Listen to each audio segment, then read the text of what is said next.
A good Erev Shabbos, Parshas Vayechi. Before we start our Dvar Torah, I just want to give a tremendous thank you to Reb David and Diane Rich for sponsoring this week, and in honor of David's retirement and ability to start living life without the klala of going to work, to be able to sit and grow and focus on Ruchnius. So on behalf of all of us, Reb David and Diane, may HaKadosh Baruch Hu bless the two of you to continue your growth in Ruchnius and your relationship with HaKadosh Baruch Hu. In this week's Parshas Vayechi, we find the blessings that Yaakov Avinu gives to his grandchildren Ephraim and Menashe. And it's a bracha that until today, parents continue to give their children with the same words that Yaakov Avinu gave.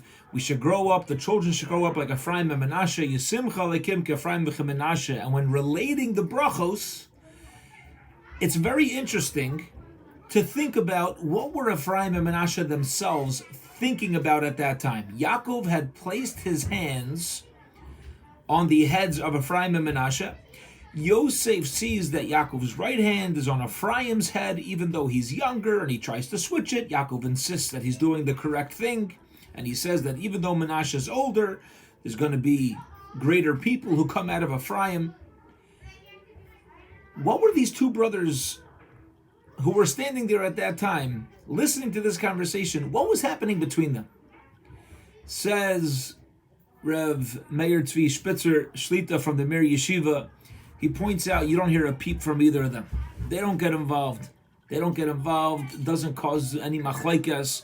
Even Menashe, when he realizes that Yaakov Avinu, his grandfather, is giving the better bracha to the younger brother, he's silent. And Ephraim, who Yaakov chose to give the better brachas to, he sees his father getting involved, and his father's trying to take away his bracha by saying, oh, it's a mistake, and he also doesn't make a peep. And while this whole thing's happening, neither Menashe or Ephraim said a word. They knew the value of a bracha from Yaakov Avinu, who fought for his brachas. He had to get the brachas from Esav. They knew the value of the brachas. Not a peep. When Yaakov Avinu finishes his back and forth with Esav, these two brothers are standing there.